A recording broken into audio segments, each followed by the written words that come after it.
भोजन करने की भी शास्त्र सम्मत विधि ये है। कितनी बातें बताऊं, भोजन करना भी सबको नहीं आता। जैसे पशु खाता वैसे लेके खा लिया, हो गया, पेट भर गया। लेकिन नहीं, शास्त्र ने भोजन करने की भी विधि बताई। भोजन कैसे करना, बोले पवित्र ढंग से जब भोजन बन जाए तो भोजन को भगवान को अर्पित करने के बाद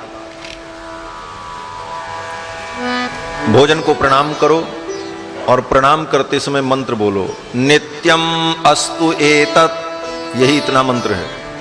अर्थात हे अन्न, जैसे आज तुम मुझे प्राप्त हुए इसी प्रकार सदा प्राप्त होते रहो, मिलते रहो। ये अन्न की स्तुति है, वेदों की बात कह रहा हूं। इसके बाद जल लेकर के अन्न का प्रोक्षण करना चाहिए।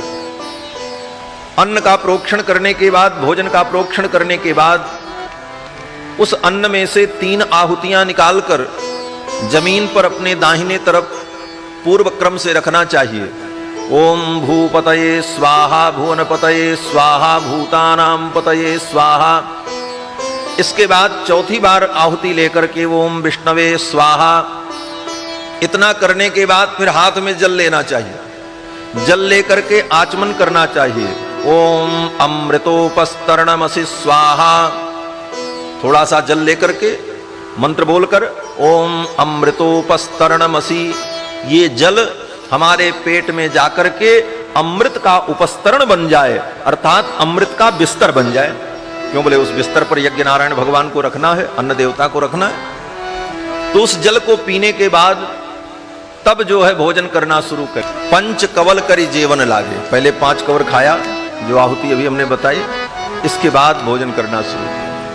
तो 5 कवर आहुति लेने के बाद फिर हाथ में जल लेकर के जब भोजन संपन्न हो जाए तो अमृत प्रधानमसि स्वाहा, ऐसा कह करके आचमन कर ले कि अमृत का पहले बिस्तर बिछाया, फिर उस पे अन्न की आहुति दी और फिर अमृत का